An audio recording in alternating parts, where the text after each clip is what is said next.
Hi boys and girls, it's time to start Logic of English Lesson 8. We're going to start with two new sounds today that I'd like to introduce you to. The first one is IGH when it's together. This is a three-letter phonogram, and it says the sound I. Can you say that? I. Now, I want you to think in your head, what kind of a phonogram is this?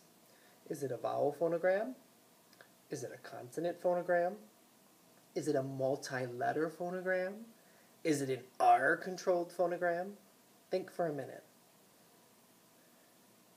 You should have said it's a vowel phonogram, because even though there's a G and an H there, they're completely silent, aren't they? They're quiet. So it's making an I sound, like in the word fight or night. Okay? A lot of younger kids get stuck on this. They'll get to a word that has IGH and they'll say ig-ha, because they're trying to sound out each and every sound. But remember, we know that in English sometimes phonograms go together. So this is the three-letter I. Now let's look at this next one. Okay? I have two words here up on the board. The first one has this phonogram in it, and it's the word white. And then this one has just a plain W in it, and it says will. Now, do any of you notice a difference between the sounds at the beginning of those words? White, will. It's not a trick question, but do you notice any difference or not? Thumbs up if you notice a difference. White, will. Thumbs down if you don't notice a difference. Hands in the middle if you're not sure. Okay, here in Illinois, or here in the Midwest, most of us don't hear a difference between the WH white in white and the W in will. And that's because over time, those two sounds have sort of blended together. It used to be that they actually had a slightly separate sound. And in other places of our world, like Canada, they still pronounce the WH with a breathier sound like wha, wha. Do you hear it? Wha. So instead of white, they would say white. Or instead of while, they would say while. It's almost like you hear the H in there. So here's what we're going to do. We're going to learn this WH with a more of a breathy sound. So when you see it, I want you to go wha. So it's like you're doing the W, but there's a lot of air behind it. Wha, like that. And when your teachers and I go to teach you words that have this WH, instead of saying wha, we're going to try to make it more breathy, like wha. And we'll put up two fingers too, so you know, oh, it's the WH. Now what kind of phonogram is this? Is it a vowel phonogram? A consonant phonogram? An R-controlled phonogram? A multi-letter phonogram? It is a multi-letter phonogram, isn't it? But it's also consonants, right? There's no vowels in this, so it only makes a consonant sound, wa. So this is the three-letter I, and this is the wa. Let's go ahead. I'm going to put those at the back of our card stack. These are all the phonograms that we have done so far. Look at that. That's amazing how many you've done. So I'm going to say the phonogram sound, and I want you to repeat it just again so that we are getting it correct, so we're not making any guesses. Okay? So say R. A that we may not use at the end of an English word.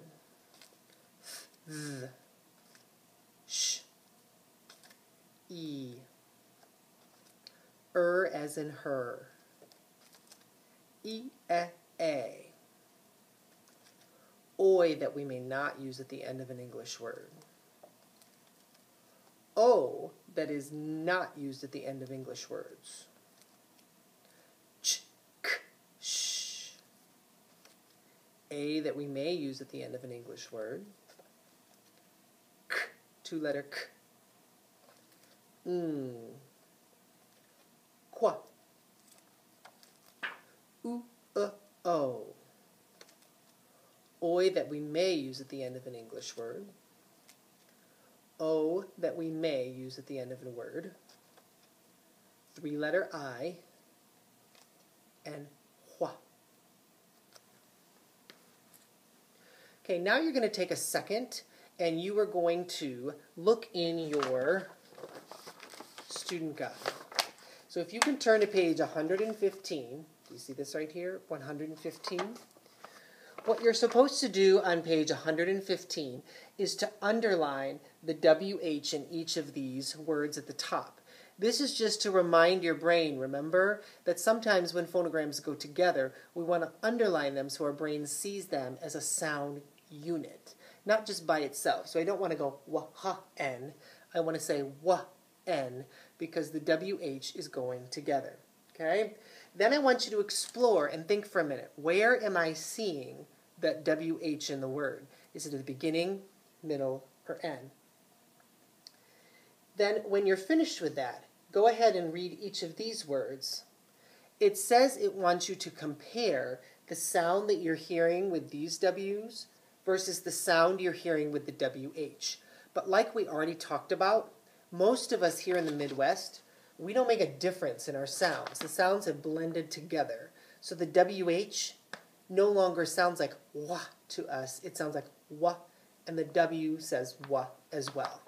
So it's up to your teacher. You can go ahead and skip this part if you want, but definitely explore for a minute where the WH is in these words. I'm going to keep going. What you should have noticed about the WH is that it's used only at the beginning of base words. It's only ever at the beginning. So if you happen to hear a W sound at the end of a word, it is not this phonogram. This is only ever at the beginning. So this is W used only at the beginning of a base word. Can you say that? W, that's used only at the beginning of a base word. Okay, now you're going to watch a quick video about some of our R-controlled vowels that can also be lazy, like what we've been talking about. Remember how we've been talking about schwa, which are vowels which get lazy and they say their or their I sound in an unstressed part of a word or a lazy part of a word. Now you're going to watch a quick video about R-controlled vowels that can also be lazy. Stressed and unstressed syllables are an important part of saying English words and spelling them too.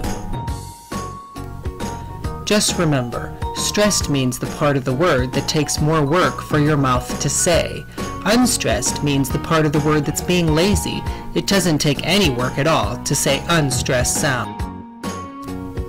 We have learned that any vowel can say its schwa, or I sound in an unstressed part of a word. For example, frozen, kingdom, 7, again, amazing. Even though you see vowels other than the U or the I in these words, the vowels are being lazy because they're in the unstressed part of the word. Today, we want to learn about some R-controlled vowels that can also be lazy. First, let's take a look at some words with the OR phonogram that are being lazy. Listen carefully to the words and see how they are spelled. Actor, tractor, humor, motor, odor. Notice that the OR phonogram is always in the unstressed part of each of these words. Now think about the sound that you heard at the end of each of those words. That's right, you heard the sound, like of her. Now let's try those words again, using the phonogram sound that we learned for OR, and see if the words sound right. Actor, tractor, humor, motor, odor. Is that how we say those words? Of course not. It's harder to say the OR than in those words, so the OR becomes lazy and we say the sound instead. Now let's try some words with the AR phonogram. Listen carefully to the words and see how they are spelled. Lizard, pillar, polar, scholar, popular. What sound did you hear at the end of each of these words? You should have heard the sound, like the in her. The AR phonogram is making an sound. Now let's try those words again using the AR phonogram sound R that we learned. Lizard, pillar, polar, scholar, popular. Is that how we say these words? No way. Just like OR, AR is harder to say in the unstressed part of words, so many times we make an easier or lazier sound for the AR phonogram. Which leads us to a new rule. AR and OR may say their lazy sound in an unstressed syllable. So why does it matter? What's the point? For one thing, it's nice to know that these phonograms are saying a different sound for a reason. And second, it's helpful to know that when we go to spell these words, we need to use the AR and OR phonogram instead of the which is what we hear. Created using Powtoon. Okay, the last thing we're going to do today is to do a little more exploring on your three-letter I phonogram. I want you to take your student workbooks and turn to page 117. You're going to notice there's quite a few words on here that have the IGH in them, the phonogram I. What I want you to do is to cut them out. You can either work in pairs or in your table groups or as an entire class and sort them into how the words are similar. Now I'll give you a hint. There's only two categories that you're going to sort them into. Now, you should probably pause the video at this point because I'm going to keep going. What did you notice about the words on that page that you sorted? What were your two categories? You should have had some words that are just plain IGH at the end of the word, right? And some that had an IGH and then they ended in a T. Did you notice that? And in those words, the IGH was always at the end of the word, end of the English word, or there was a T at the end, and the IGH was before it. So let's talk about an English rule that has GH as part of it. So let's look at our rule here. See how you have a line and a GH and a line and a GHT? We kind of just saw that, right? And look, they're at the end of the words.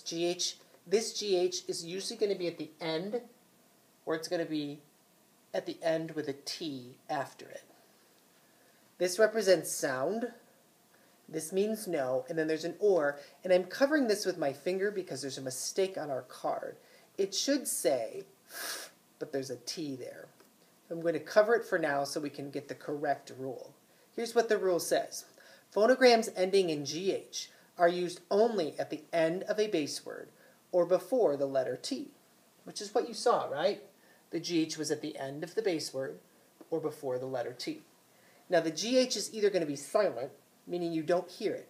And think about it. In all those words, you did not hear the GH. You only heard an I sound. Or it's going to make a F sound, like an F.